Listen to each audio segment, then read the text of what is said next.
पिछली बार की फाइनलिस्ट और अपने खेल से आईपीएल में सबका दिल जीतने वाली सनराइजर्स हैदराबाद की टीम जब रिटेंशन किया था इन्होंने, तभी पता चल गया था कि ये मजबूत बैटिंग लाइनअप होगी। गेंदबाजी इनके लिए चैलेंज था। आईपीएल ऑक्शन में गए और वहां पर कुछ अच्छे गेंदबाज इन्होंने परचेज किए हैं। सो बल्लेबाजी के साथ गेंदबाजी कंप्लीट हो गई है। क्या टीम ऐसी बन गई है जो इस बार आईपीएल फाइनल में ही नहीं पहुंचेगी, इस बार ट्रॉफी जीतने का मादा रखती है।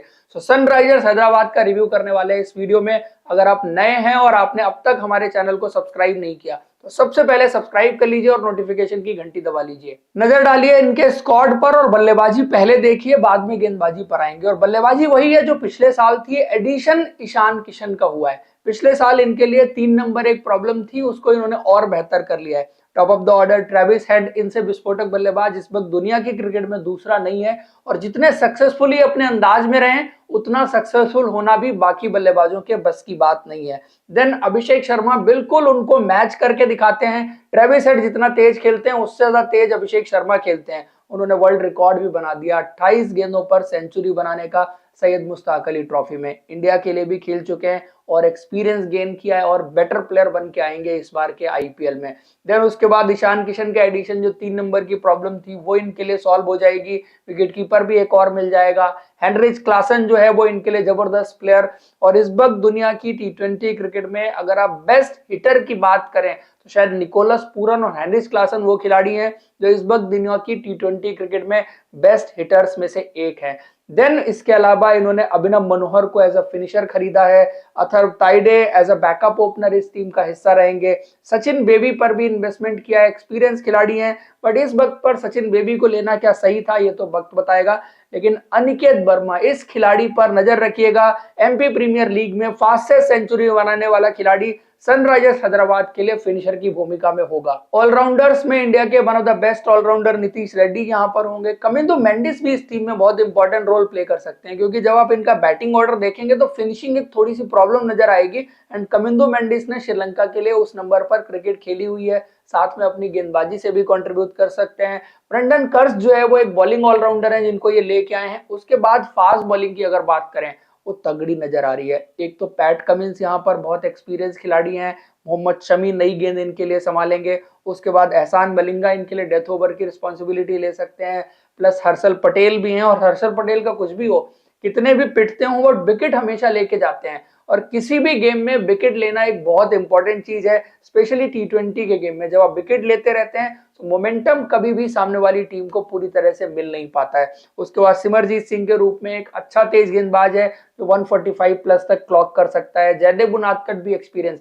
सो ऑल इन ऑल इनका जो फास्ट बॉलिंग यूनिट है आपको एक्सपीरियंस नजर आएगी। और कुछ अच्छे ऐसे गेंदबाज भी इन्होंने शामिल किए हैं जो एक डिफरेंट वैरायटी लेके आते हैं, जैसे एहसान मलिंगा। उसके बाद अगर स्पिनर्स की बात करें तो वहां पर भी इंक्लूजन किए हैं। राहुल चहर को ये लेके आए हैं। जीशान अंसारी बहुत जबरदस्त लेग स्पिनर है। अंडर 19 डेज से इन्होंने काफी नाम बनाया था। यूपी टी20 लीग में सबसे ज्यादा विकेट इन्होंने लिए थे इस बार। पिछले सालों में भी इनका प्रदर्शन बहुत अच्छा रहा है। एडम जंपा को इन्होंने ले लिया है। बाकी स्पिन डिपार्टमेंट में अभिषेक शर्मा भी इनके लिए कॉन्ट्रीब्यूट कर सकते हैं। एंड कमिंडो मेंडिस अगर खेलेंगे तो वो भी बुरे ऑप्शन नहीं है गेंदबाजी में। अब इनकी 11 बनाते हैं और 11 में अगर आप देखेंगे तो पहले वाले ओपनर ही दोनों आपको नजर आएंगे, एक ट्रेविस हेड, एक अभिषेक शर्मा। उसके बाद 3 नंबर ईशान किशन आ जाएंगे, 4 नंबर नीतीश रेड्डी। और नीतीश रेड्डी का नंबर अब 4 ही होने वाला है। पिछले सीजन उनको कुछ मौके मिले थे 4 नंबर पर। अब इंडिया की टीम में भी उन्होंने 4 नंबर खेला और पिछले साल से लेके इस साल तक Nitish Reddy as a batsman, as a allrounder बहुत ग्रो किए हैं। अब और ज्यादा एक्सपीरियंस होके आएंगे और इस बार ज्यादा स्टेबिलिटी भी दे सकते हैं। पिछले बार सनराइजर्स हैदराबाद के साथ प्रॉब्लम क्या हुई थी कि ये तेज तो खूब खेले थे, बट एक बारी जब इनके विकेट निकल जाते थे तो उसको रोकना बड़ा मुश्किल होता था। नीतीश रेड्डी ने पिछले सीजन कई बार उस चीज को करके दिखाया। इनके लिए डिफिकल्ट सिचुएशन से एक ऐसी पारी खेली जहां पर इन्होंने मैच विनिंग स्कोर बनाया, लेकिन हर बार ये वो चीज को कर नहीं पाए। इस बार ज्यादा एक्सपीरियंस होंगे, प्लस ईशान किशन का नाम इसमें शामिल हो गया है, तो स्टेबिलिटी देने वाले प्लेयर्स ये और बेटर होके आए हैं। देन हेनरिच क्लासन 5 नंबर पर बहुत ही विस्फोटक। 6 नंबर इनके लिए प्रॉब्लम यहां से शुरू होगी। अब यहां से अभिनव मनोहर को इन्होंने लिया है, तो एक खिलाड़ी तो वो फॉर श्योर ले लीजिए, बाय डिफॉल्ट ले लीजिए। और डोमेस्टिक क्रिकेट में Abhinav Manohar as a finisher one of the best player इस वक्त पर जो मौजूद हैं, तो उनका इस्तेमाल तो ये करेंगे। 7 नंबर पर अब अगर आप ऑप्शंस की बात करें, एक तो अनिकेत वर्मा एमपी के लिए जो खेलते हैं, उन्होंने fastest century MP premier league में बनाई थी। एबिलिटी बहुत है इस खिलाड़ी के पास चौके छक्के लगाने की, लेकिन एक्सपीरियंस बहुत कम है। एमपी टी20 लीग अगर छोड़ दें, अब तक सैयद मुश्ताक अली ट्रॉफी के भी ज्यादा गेम्स उन्होंने खेले नहीं है। सो इस लेवल पर कितना जल्दी अडॉप्ट करेंगे और परफॉर्म करना शुरू करेंगे, वो सनराइजर्स हैदराबाद के लिए बहुत इंपॉर्टेंट चीज होगी। अगर आपको एक्सपीरियंस चाहिए तो आप सचिन बेबी के पास जा सकते हैं, उन्होंने इस सीजन बहुत रन बनाए हैं, लेकिन उस तरह के प्लेयर्स नहीं है जिसमें आप कहें कि वो एक्स फैक्टर है, जो आपको एक्साइट करेगा, गेम चेंजर हो सकता है। उस तरह के प्लेयर सचिन बेबी नहीं है। तो क्या ये कमिंडू मेंडिस के पास जाएंगे जो श्रीलंकन प्लेयर हैं? अगर उनके पास जाते हैं तो बॉलिंग में इनको फिर थोड़ा सा कॉम्प्रोमाइज करना पड़ेगा। मुझे लगता है कि अभी इनको अनिकेत वर्मा के साथ जाना चाहिए और उसके बाद ये कॉम्बिनेशन बाद में भी चेंज कर सकते हैं डिपेंडिंग अपॉन हिज परफॉर्मेंस। और अनिकेत वर्मा को कोशिश ये भी कर सकते हैं कि कभी मौका बने तो थोड़ा ऊपर बल्लेबाजी भी करा दे, जहां पर वो शायद ज्यादा कंफर्टेबल रहेंगे। देन उसके बाद 8 नंबर से पैट कमिंस, उसके बाद मोहम्मद शमी को इन्होंने लिया है, हर्षल पटेल हैं। ये 3 तेज गेंदबाज हो गए। हर्षल पटेल थोड़ा ऊपर बल्लेबाजी करेंगे और मोहम्मद शमी इनके लिए नई गेंद संभालेंगे। स्पिनर में आपके पास एडम जैम्पा का ऑप्शन है। अब 4 फॉरेनर्स आप यहां पर खिला सकते हैं जिसमें एडम जैम्पा भी होंगे।